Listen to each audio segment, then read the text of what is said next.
Why do highly capable people, the high achievers, the ones literally everyone else relies on, struggle so profoundly to ask for collaborative support? If you're the person holding the whole shebang together for everyone else, but the thought of reaching out for help makes you break into a cold sweat, well, this explainer is absolutely for you. We've got to start by validating your extreme competence, right? Because it's entirely real. You are the reliable one. You're the person who hears that weird rattle in the car engine before anyone else even registers a sound. You're bleeding a radiator at midnight with a flashlight clenched between your teeth. And at the workplace, you're the colleague everyone instantly turns to when a project derails, taking on the burden without a second thought. Being that reliable colleague feels good, doesn't it? It validates your worth. You take those 2 a.m. emergency calls and you never make it feel like it costs you a thing. You literally have a drawer full of tools and you actually know how to use them. But then we hit this wall, and it brilliantly illustrates the paradox we're exploring today. Why on earth, when your back gives out mid-job trying to move a heavy washing machine, a task that genuinely requires 2 people, do you spend 4 minutes calculating if you can somehow finish the job yourself before even entertaining the idea of asking someone to grab the other side? Why risk your own physical and mental well-being to do a 2-person job entirely alone? It's wild, right? Let's descend below the surface of this hyper-independent behavior. We're looking at part 1, the anatomy of a fixer, and a foundation built on competence. This immense reluctance to ask for help, it isn't just stubbornness, though. Okay, maybe there's a little of that in there. It's actually a deeply ingrained adaptation. Early in life, a fixer learns that the most reliable way to get something done is to just do it themselves. Often it comes from a time in childhood when you reached out for help, maybe to a parent who was stretched way too thin, and that help didn't quite reach back. You learned that needing things felt like adding weight to an already heavy pile. And here's the thing about adaptations. Once formed, they don't just dissolve. They harden right into your adult identity. It becomes your fast track to high achievement, but let's be real, it's also the fast track to severe burnout. For high achievers carrying massive mental loads, fixing things actually becomes the core of your identity. Every repaired item, every salvaged workplace crisis, every solved problem, it's all quiet proof of your competence. It's your evidence of value. Therefore, an unfixed problem, just standing there in front of a situation with no clear path through it, registers in your brain as a total crack in that foundation. It's this terrifying counter-record that threatens your very sense of self. Which brings us to the next section, the hidden cost of asking, focusing on the physical flinch of vulnerability. Now, a lot of people mistakenly think fixers don't ask for help because of ego, like they think they're better than everyone else. But that is completely wrong.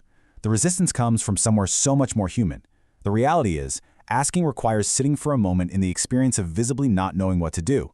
And for a fixer, that moment isn't just mildly uncomfortable. It causes almost allergic physical flinch. You have spent years conditioning yourself to move past the state of not knowing as fast as humanly possible. Underneath the silence, the closed doors, and that constant problem-solving, fixers develop what we call a quiet, pre-verbal belief. It's this deeply held conviction that showing up with empty hands in a problem means you are inherently a burden. You truly believe that by needing support, you're actively taking something away from someone else. You've been the person others leaned on for so long that you just assume leaning is a privilege belonging exclusively to other people, never to you. So what happens when we test that pre-verbal belief against reality? Let's get into the next section, the truth about getting help, looking specifically at a landmark 2008 study by Flynn and Lake. The data here completely shatters the fixer's assumed worldview about being a burden. In this fascinating study, participants consistently and drastically underestimated how willing others were to help them. People predicted compliance would be low, but the actual willingness to help was remarkably high. The world is significantly more willing to support you than you assume. The problem is absolutely not availability. So the crucial takeaway here is this. When you're staring at that washing machine, you aren't actually calculating if people will help you. You're calculating the destabilizing judgment of what needing help means about you. You're weighing that internal cost. If your entire sense of self is organized around being the capable one, admitting you need a hand literally feels like admitting defeat. Let's move on to the next section, the relationship tool, where we contrast fixing feelings versus sitting with pain. There's a stark contrast in how you operate here. When dealing with others, you're extraordinary at absorbing someone else's panic, converting it into a structured plan, and providing absolutely excellent support. You leave things better than you found them. But when the roles reverse and a fixer tries to receive emotional support, they feel physically awkward. The moment someone tries to sit with you in your pain, your internal trigger fires and you rush to problem solve your way right out of the conversation. You'll literally say, "I'm fine, I've thought it through, here's my action plan," before the other person can even finish their sentence. It comes down to this incredibly powerful idea. Being held sometimes feels more uncomfortable than whatever you were carrying. Fixing your own feelings alone in isolation just feels easier and cleaner to you than enduring the vulnerability of being supported. But here's the catch. Doing this constantly distances you from your loved ones. It creates a dynamic where you are the manager of the relationship rather than a true equal partner in it. Okay, so how do we fix the fixer? Welcome to our final section, updating your internal story, moving from individual tasks to collaborative support. First, we have to acknowledge a universal truth. If you're a burned-out high achiever, simply being told to just ask for help more is profoundly useless advice. Seriously, it's like telling someone with a crippling fear of heights to just look down and relax. It completely ignores the deep psychological conditioning and that physical flinch we talked about earlier. We absolutely need a better approach. Moving to collaborative support requires moving through a few deliberate steps, slowly updating your internal story day by day. Step 1 is simply acknowledging that quiet pre-verbal story you carry. Just recognize when you feel like a burden. Step 2 is actively contemplating the genuinely foreign possibility that needing something doesn't actually dismantle your foundation.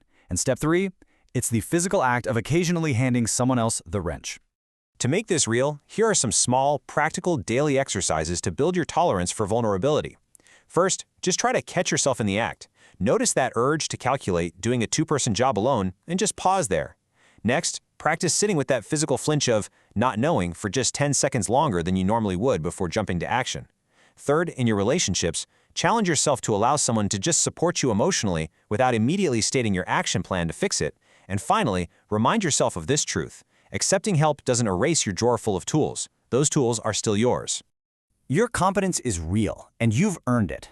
The 2 a.m. calls, the quiet repairs, the chaos you absorbed so others didn't have to.